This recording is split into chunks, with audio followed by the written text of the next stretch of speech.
বন্ধুরা, আপনারা কি জানেন যে আপনার সবচেয়ে কাছের মানুষগুলোই আপনাকে সবচেয়ে বেশি ধোঁকা দিতে পারে? হ্যাঁ, ঠিক সেই সব মানুষ যাদের আপনি আপনার সব কিছু বলে মনে করেন। হাজার হাজার বছর আগে আচার্য চাণক্য এই গোপন রহস্যটি প্রকাশ করেছিলেন যে কাকে বিশ্বাস করতে হবে এবং কাকে নয়। কিন্তু আজকের এই দ্রুতগতির জীবনে আমরা তা ভুলে গেছি। আর এরপর কি হয়? আমরা প্রতারিত হই, আমাদের হৃদয় ভেঙে যায় এবং আমরা কাঁদতে থাকি। আজ আমি চাণক্যের সেই গোপন নীতিগুলো সঙ্গীত আপনাদের সাথে ভাগ করে নিতে চলেছি, যা আপনার জীবনে আসা প্রত্যেক ব্যক্তির আসল স্বরূপ উন্মোচন করবে। আপনি যদি আজ এই বিষয়গুলো শিখে নেন, তাহলে আর কেউ আপনাকে ধোঁকা দিতে পারবে না। তাহলে চলুন শুরু করা যাক। ভাই ও বোনেরা, আজ আমি আপনাদের সাথে এমন একটি বিষয় নিয়ে কথা বলতে যাচ্ছি যা প্রত্যেকের জীবনে অত্যন্ত গুরুত্বপূর্ণ: বিশ্বাস। আমরা আমাদের জীবনে অনেক মানুষকে বিশ্বাস করি, বন্ধু, আত্মীয়, সহকর্মী, প্রতিবেশী, এবং তারপর একদিন আমরা আবিষ্কার করি যে যাকে আমরা অন্ধভাবে বিশ্বাস করেছিলাম সেই আমাদের সাথে বিশ্বাসঘাতকতা করেছে। চাণক্য নীতিতে একটি সূত্র আছে যে বিশ্বাসঘাতকের চেয়ে বড় পাপ আর কিছু নেই, এবং বিশ্বস্ত ব্যক্তির চেয়ে বড় সম্পদ আর কিছু নেই। আজ আমি আপনাদের চাণক্যের সেই 10টি সূত্র বলবো, যার দ্বারা আপনারা যে কোনো ব্যক্তির আসল পরিচয় যাচাই করতে পারবেন।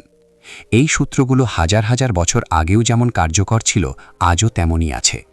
তাই মনোযোগ দিয়ে শুনুন এবং এগুলো আপনার জীবনে প্রয়োগ করুন। প্রথম সূত্র: দেখুন বিপদের সময় কে আপনার পাশে দাঁড়ায়। চাণক্য বলতেন যে সংকটের সময় যে আপনার পাশে দাঁড়ায় সেই প্রকৃত বন্ধু। ভাই, এটা একদম সত্যি। যখন আপনার টাকা, খ্যাতি, ক্ষমতা থাকে, তখন সবই সবকিছু, আপনি বন্ধু তৈরি করেন। কিন্তু যখন বিপদ আসে, যখন আপনার সত্যিই কাউকে প্রয়োজন হয়, তখন দেখুন কে আপনার পাশে দাঁড়ায়। আমি আপনাদের একটি গল্প বলি। এক ব্যক্তি ছিলেন যার বিশাল ব্যবসা ছিল, তার শত শত বন্ধু ছিল। তিনি প্রতি সপ্তাহে পার্টির আয়োজন করতেন, কিন্তু একদিন তার ব্যবসা ভেঙে পড়ল, সবকিছু শেষ হয়ে গেল। এবং তারপর কি হলো? সেই সব বন্ধুরা উধাও হয়ে গেল। যারা তাকে প্রতিদিন ফোন করত, তারা ফোন ধরা বন্ধ করে দিল। কিন্তু একজন বন্ধু ছিলেন যিনি প্রতিদিন তার বাড়িতে আসতেন, তাকে উৎসাহিত করতেন এবং সাহায্য করতেন। চাণক্য এটাই বলেন, প্রকৃত মানুষ তিনি যিনি আপনার দুঃসময়ে আপনাকে সমর্থন করেন। অন্য সবাই আপনার সুখের জন্য থাকে, আপনার জন্য নয়। তাই প্রথম লক্ষণ হলো, যদি আপনি কাউকে বিশ্বাস করতে চান, তবে আপনার বিপদে তারা কি করে তা লক্ষ্য করুন।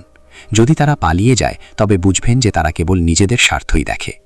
দ্বিতীয় নীতি: যে আপনার সাথে মিষ্টি কথা বলে কিন্তু আপনার পিছনে বিষ উগড়ে দেয়। চাণক্যের দ্বিতীয় গুরুত্বপূর্ণ নীতি হল, কখনোই এমন কাউকে বিশ্বাস করবেন না যে আপনার সাথে মিষ্টি কথা বলে কিন্তু আপনার পিছনে বিষ উগড়ে দেয়। এরা সবচেয়ে বিজনগর ধরনের মানুষ। আপনার সামনে এরা আপনার সবচেয়ে ভালো বন্ধুর মতো আচরণ করে, কিন্তু যেইমাত্র আপনি অন্যদিকে ফেরেন, এরা আপনার নামে কুৎসা রটাতে শুরু করে। শুনুন, আমি বলছি কিভাবে এই ধরনের মানুষদের চিনবেন। যদি কেউ আপনার সামনে অন্যদের নামে কুৎসা রটায়, তাহলে বুঝবেন যে সে নিশ্চয়ই আপনার নামেও কুৎসা রটাচ্ছে। কারণ যার অন্যের নামে কুৎসা রটানোর অভ্যাস আছে, সে কাউকেই ছাড়ে না। এক মহিলা ছিলেন যিনি তার বন্ধুর সাথে খুব ভালোবাসার সাথে দেখা করতেন, কিন্তু যেইমাত্র সেই বন্ধুটি বাড়ি থেকে চলে যেত, তিনি অন্যদের কাছে তার নামে কুৎসা রটাতে শুরু করতেন। তার পোশাকের দিকে তাকান, তার বাড়ি পরিষ্কার ছিল না, তার স্বামী কোনো উপার্জন করত না। একদিন কেউ সেই বন্ধুকে বলে দিল এবং সম্পর্কটি শেষ হয়ে গেল। চাণক্য বলেন, এই ধরনের মানুষ সাপের চেয়েও বেশি বিজনগর, কারণ সাপ সামনে থেকে কামড়ায়, কিন্তু এই লোকেরা পেছন থেকে কামড়ায়। কারণ সাপ সামনে কামড়ায়, কিন্তু এই লোকেরা আপনার পেছনে বিষ ছড়ায়। দ্বিতীয় লক্ষণ: যদি কেউ সবসময় অন্যের নিন্দা করে, তবে সাবধান, তারা আপনার সাথেও একই কাজ করতে পারে। এমন লোক থেকে দূরে থাকুন। তৃতীয় সূত্র: লোভে অন্ধ মানুষ হল চাণক্যের তৃতীয় সূত্র। একজন লোভী ব্যক্তি কখনো কারো বন্ধু হয় না, তারা কেবল নিজেদেরই বন্ধু। বাহ, চাণক্যের কি অসাধারণ উক্তি! শোনো ভাই, লোভ এমন একটি জিনিস যা মানুষকে অন্ধ করে দেয়। একজন লোভী ব্যক্তি সম্পর্ক বা আবেগ কিছুই দেখে না, তারা কেবল নিজেদের স্বার্থ দেখে। আমি তোমাকে বলবো কিভাবে একজন লোভী ব্যক্তিকে চিনতে হয়। যে ব্যক্তি সবসময় ভাবে সে কি পাবে, সে লোভী। যে ব্যক্তি কেবল প্রয়োজনের সময় তোমার কাছে আসে, সে লোভী। যে ব্যক্তি ছোট ছোট বিষয়েও নিজের স্বার্থ দেখে, সে লোভী। এক পরিবারে একজন ভাই ছিল যে খুব ধনী ছিল। তার একজন ছোট ভাই ছিল যে গরিব ছিল। ধনী ভাইটি কখনো ছোট ভাইকে সাহায্য করেনি, কিন্তু যখন ছোট ভাই সরকারের কাছ থেকে জমি পেল, তখন বড় ভাই হঠাৎ খুব স্নেহশীল হয়ে উঠল। সে প্রতিদিন ফোন করতে লাগলো এবং আমার বাড়িতে আসতে লাগলো। কেন? কারণ সে জমির নিজের ভাগটা চেয়েছিল। দেখলে, এটাই লোভ। চাণক্য বলেন, এমন লোকদের কখনো বিশ্বাস করো না, কারণ যেদিন তারা তোমার থেকে কোনো লাভ পাবে না, সেদিন তারা তোমাকে ত্যাগ করবে। তৃতীয় লক্ষণ হল, যদি কেউ সবসময় নিজের স্বার্থ খোঁজে, সব কিছুর মধ্যে নিজের ভাগ দাবি করে, তাহলে বুঝবে যে তারা কেবলই লোভী। তাদের বিশ্বাস করো না। কিন্তু অপেক্ষা করো, আসল কথা এখনও বাকি। এখন আমি তোমাদের চাণক্যের সবচেয়ে গুরুত্বপূর্ণ নীতিটি বলতে যাচ্ছি, চতুর্থ সূত্র, ঈর্ষান্বিত মানুষ। চাণক্য বলেছেন যে যে কেউ তোমার সাফল্যে ঈর্ষা করে, সেই তোমার সবচেয়ে বড় শত্রু। ভাই, এটা শুনে তুমি হয়তো অবাক হবে, কিন্তু এটাই সত্যি। তোমার চারপাশে কত মানুষ তোমার সুখে অখুশি। যখন তুমি নতুন গাড়ি কিনেছিলে, তাদের মুখ রাগে জ্বলে উঠেছিল। যখন তোমার সন্তান ভালো নম্বর পেয়েছিল, তারা ঈর্ষা করেছিল। যখন তোমার পদোন্নতি হয়েছিল, তারা সারা রাত ঘুমাতে পারেনি। আমি আপনাদের এক মহিলার গল্প বলি। তার ছোটবেলা থেকে একজন বান্ধবী ছিল। তারা একসাথে পড়াশোনা করত এবং বড় হয়েছিল। তারপর তাদের বিয়ে হলো। কিন্তু একজন মহিলা ছিল ভাগ্যবতী, একটি ভালো সংসার, একজন প্রেময় স্বামী, সব কিছু। আর অন্যজনের জীবনে ছিল সমস্যা। ধীরে ধীরে তার মধ্যে ঈর্ষা জন্মাতে শুরু করলো। সে তার বান্ধবীর সুখ সহ্য করতে পারছিল না, এবং তারপর একদিন সে তার বান্ধবীর বাড়িতে খারাপ গুজব ছড়িয়ে ঝগড়া লাগিয়ে দিল। দেখুন, এটাই ঈর্ষার বিষ। চাণক্য বলেন যে যে আপনার সাফল্য সহ্য করতে পারে না, সে আপনার বন্ধু হতে পারে না। চতুর্থ লক্ষণ হল, যদি কেউ আপনার সুখে খুশি না হয়, যদি তারা আপনার প্রশংসা করতে না পারে, যদি তারা আপনার সাফল্যে মুখ বাঁকায়, তবে তারা আপনার শুভাকাঙ্ক্ষী নয়, তাদের থেকে দূরে থাকুন। পঞ্চম সূত্র হল, যে তার পিতামাতাকে সম্মান করে না। চাণক্যের আরেকটি গুরুত্বপূর্ণ সূত্র হল যে যে তার পিতামাতাকে সম্মান করে না, সে অন্য কাউকেও সম্মান করবে না। বাহ, চাণক্য কি দারুণ কথাই না বলেছেন। শোনো ভাই, যে নিজের বাবা মায়ের যত্ন নেয়নি, সে কিভাবে তোমার যত্ন নিতে পারে? যে নিজের বাবা মায়ের সাথে দুর্ব্যবহার করে, সে কিভাবে তোমার সাথে ভালো ব্যবহার করতে পারে? আমি একটি ছেলেকে দেখেছিলাম, তার খুব ভালো একটা চাকরি ছিল, সে ভালোই টাকা আয় করত, কিন্তু সে তার বয়স্ক বাবা মায়ের সাথে কথাও বলতো না। সে তাদের গ্রামে রেখে এসেছিল। যখনই তারা বাড়ি আসতো, সে বিরক্ত হয়ে যেত। সে বলতো, আমাকে বিরক্ত করো না। তার স্ত্রীও তার বাবা মাকে নিয়ে ঠাট্টা করত। একদিন সেই ছেলেটি তার বন্ধুর সাথে বিশ্বাসঘাতকতা করল। তাদের মধ্যে ব্যবসায়িক অংশীদারিত্ব ছিল। সে সব টাকা নিয়ে পালিয়ে গেল। বন্ধুটি সর্বশান্ত হয়ে গেল। দেখো, যা নিজের আপনজনের নয়, তা আর কারোরই নয়। চাণক্য বলেন, প্রিয়জনদের প্রতি আচরণের দ্বারাই একজন মানুষের পরীক্ষা হয়। পঞ্চম মাপকাঠি হল, যে তার বাবা মা, ভাই বোন বা পরিবারকে সম্মান করে না, তাকে কখনো বিশ্বাস করবে না। কারণ কেউ যদি তোমার আপনজন না হয়, তাহলে তোমার কি হবে? ষষ্ঠ নীতি, যে সর্বদা মিথ্যা বলে। চাণক্য বলেছিলেন, যে ব্যক্তি একবার মিথ্যা বলে, সে 1000 বার মিথ্যা বলবে। মিথ্যাবাদীকে কখনো বিশ্বাস করবে না।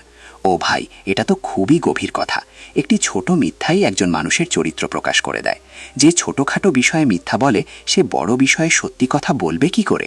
আমি বলছি, একজন মিথ্যাবাদীকে চিনবেন কি করে? তার কথাগুলো সবসময় সময় বদলাতে থাকবে। আজ সে এক কথা বলবে, কাল অন্য কথা। সব কিছুর জন্য তার একটা অজুহাত থাকবে। সে আপনার চোখে চোখ রেখে কথা বলতে পারবে না। তার কথায় কোনো আস্থা থাকবে না। এক লোক ছিল যে ছোটখাটো মিথ্যা বলতো। আজ সে বলতো যে তার শরীর খারাপ, তাই সে আসেনি। কাল সে বলতো যে গাড়িটা নষ্ট হয়ে গিয়েছিল। প্রতিদিন একটা নতুন অজুহাত। লোকেরা ভাবতো এগুলো ছোটখাটো ব্যাপার, ছেড়ে দাও। কিন্তু তারপর একদিন সেই লোকটি অনেক বড় প্রতারণা করল। সে একজনের টাকা নিয়ে উধাও হয়ে গেল, এবং তখন সবাই বুঝল যে যে ছোটখাটো মিথ্যা বলে, সে বড় মিথ্যাও বলবে। চাণক্য বলেন, মিথ্যার কোনো সীমা নেই। এক মিথ্যা থেকে আরেক মিথ্যার জন্ম হয়। ষষ্ঠ, যদি কেউ বারবার মিথ্যা বলে, ছোটখাটো বিষয়েও সত্যি কথা না বলে, তাহলে বুঝুন যে তার ভিত্তিই মিথ্যার উপর নির্মিত। তাদের বিশ্বাস করা মানে নিজের পায়ে নিজে কুড়াল মারা। সপ্তম, যে নিজের ভুল স্বীকার করে না। চাণক্য বলেছেন যে যে নিজের ভুল স্বীকার করে না, সে কখনো উন্নতি করতে পারে না। ভাই, এটা খুব গুরুত্বপূর্ণ। সবাই ভুল করে, কিন্তু সবচেয়ে বড় ভুল হলো অহংকারের কারণে তা স্বীকার করতে অস্বীকার করা। আমি আপনাকে একটা গল্প বলি। অফিসে একজন ম্যানেজার ছিলেন। তিনি কখনো নিজের ভুল স্বীকার করতেন না। যখনই কিছু ভুল হতো, তিনি অন্যদের দোষ দিতেন। প্রজেক্টটা ফেল করেছে, টিমের দোষ। ক্লায়েন্ট রেগে গেছে, জুনিয়রের দোষ। প্রতিবারই অজুহাত, প্রতিবারই অন্য কাউকে দোষ দেওয়া। একদিন বস সবাইকে একসাথে ডেকে জিজ্ঞেস করলেন কি হয়েছে। সবাই সত্যিটা বলল। ম্যানেজার ভুল সিদ্ধান্ত নিয়েছিলেন, কিন্তু তারপরেও সেই ম্যানেজার নিজের ভুল স্বীকার করতে রাজি ছিলেন না। সেই দিনই তার বস তাকে চাকরি থেকে বরখাস্ত করে। চাণক্য বলেন, একজন অহংকারী ব্যক্তি বিপজ্জনক। তারা আপনাকে ধ্বংস করে দিতে পারে, কিন্তু তারা নিজেদের ভুল স্বীকার করবে না। সপ্তম লক্ষণ, যদি কেউ সবসময় অন্যদের দোষারোপ করে, নিজের ভুল কখনো স্বীকার না করে, তবে এমন ব্যক্তি থেকে দূরে থাকুন, কারণ একদিন আপনিও তাদের ভুলের ফল ভোগ করবেন। কিন্তু দাঁড়ান, আমাকে আপনাকে চাণক্যের সবচেয়ে বিপজ্জনক সূত্রটি বলতে হবে। নবম সূত্রটি হল সর্বদা নেতিবাচক থাকা নিয়ে। চাণক্য বলেছেন, যে সবসময় নেতিবাচক কথা বলে সে আপনার শক্তি চুরি করে নেয়। আরে ভাই, এমন অনেক লোক আছে যারা সবসময় কাঁদে, সবসময় অভিযোগ করে, তাদের সাথে ভালো কিছুই হয় না। আপনি তাদের কোনো ইতিবাচক কথা বললে তারা তার মধ্যেও নেতিবাচকতা খুঁজে বের করবে। আপনি নতুন চাকরি শুরু করেছেন, তারা বলবে সেখানে অনেক কাজ, আপনি ক্লান্ত হয়ে পড়বেন। আপনি নতুন ব্যবসা শুরু করেছেন, তারা বলবে এই ক্ষেত্রে অনেক প্রতিযোগিতা, আপনি ব্যর্থ হবেন। আপনি কি ইতিবাচক কিছু করার কথা ভেবেছেন, তারা বলবে আরে এটা সম্ভব না। এই ধরনের মানুষ রক্তচোষার মতো, তারা আপনার শক্তি, আপনার উৎসাহ, আপনার আত্মবিশ্বাস শুষে নেয়। চাণক্য বলেন, নেতিবাচক মানুষের সঙ্গ এড়িয়ে চলুন, নইলে আপনিও নেতিবাচক হয়ে যাবেন। নবম লক্ষণ, যদি কেউ সবসময় নেতিবাচক কথা বলে, সব কিছুতে সমস্যা খুঁজে বেড়ায় এবং আপনাকে কখনো উৎসাহিত না করে, তাহলে এমন মানুষ থেকে দূরে থাকুন, কারণ তারা আপনাকে উপরে তোলার বদলে নিচে নামিয়ে দেবে। দশম সূত্রটি হল আপনার শত্রুর বন্ধু। চাণক্যের শেষ এবং সবচেয়ে গুরুত্বপূর্ণ সূত্র, আমার শত্রুর বন্ধু আমার বন্ধু হতে পারে না। বাহ, চাণক্য কি চমৎকার কথাই না তিনি বলেছেন।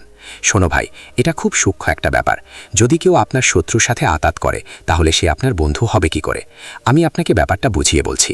ধরুন আপনার অফিসের কেউ আপনাকে নিচে নামাতে চায় এবং আপনার এমন একজন বন্ধু আছে যে সেই ব্যক্তির খুব ঘনিষ্ঠ। আপনি কি সেই বন্ধুকে পুরোপুরি বিশ্বাস করতে পারেন? না, তাই না? কারণ সে আপনার গোপন কথা আপনার শত্রুর কাছে পৌঁছে দিতে পারে। চাণক্য বলেন যে নিরপেক্ষ থাকাও এক প্রকার বিশ্বাসকততা। যদি কেউ আপনার শত্রুকে সমর্থন করে, তবে সে আপনার বিরুদ্ধে। দশম শনাক্তকরণ, যদি কেউ আপনার এবং আপনার শত্রু উভয়েরই বন্ধু হওয়ার চেষ্টা করে, তবে সাবধান। এমন ব্যক্তি কেবল নিজের স্বার্থই দেখে, সে আপনাকে এবং আপনার শত্রু উভয়কেই ব্যবহার করবে। তো বন্ধুরা, এই ছিল চাণক্যের 10টি গুরুত্বপূর্ণ সূত্র। আজ আমি আপনাদের বললাম কোন ব্যক্তিকে বিশ্বাস করা উচিত এবং কাকে বিশ্বাস করা উচিত নয়। মনে রাখবেন, কেবল সেই ব্যক্তিই প্রকৃত যারা আপনার পিছনে আপনার নিন্দা করে, তাদের থেকে সাবধান থাকুন। একজন লোভী ব্যক্তি কেবল নিজের কথাই ভাবে।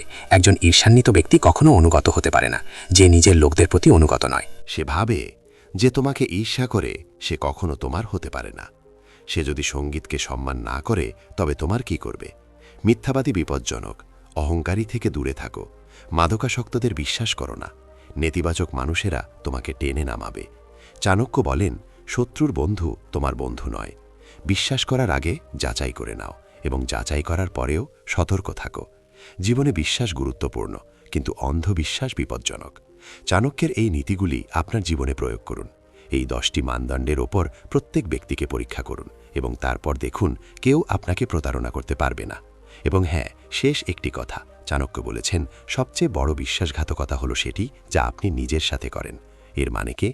যে কখনো কখনো আমরা জেনেও তা উপেক্ষা করি। আমরা জানি এই ব্যক্তিটি সঠিক নয়, কিন্তু আমরা তা বিশ্বাস করতে চাই না। আমরা নিজেদের সাথে মিথ্যা বলি। তাই আজ থেকে আমাকে কথা দিন, আপনি আপনার চোখ খুলবেন, আপনি সত্য দেখবেন এবং আপনি চাণক্যের এই নীতিগুলি আপনার জীবনে প্রয়োগ করবেন। যদি এই বিষয়গুলি আপনার ভালো লেগে থাকে, তাহলে কমেন্টে জয় চাণক্য লিখুন এবং এই ভিডিওটি আপনার সেই বন্ধুদের পাঠান যাদের এই শিক্ষাটি প্রয়োজন। পরবর্তী ভিডিওতে আমি চাণক্যের আরেকটি গোপন রহস্য শেয়ার করব, কিভাবে একজন শত্রুকে বন্ধুতে পরিণত করা যায়। তাই সাবস্ক্রাইব করতে ভুলবেন না। মনে রাখবেন, চাণক্যের নীতিগুলি আজও অমর। যে কেউ সেগুলি অনুসরণ করে, সে কখনো সমস্যার সম্মুখীন হবে না। জীবনের যে কোনো সমস্যায় তিনি পরাজিত হবেন না। ধন্যবাদ। জয় চাণক্য।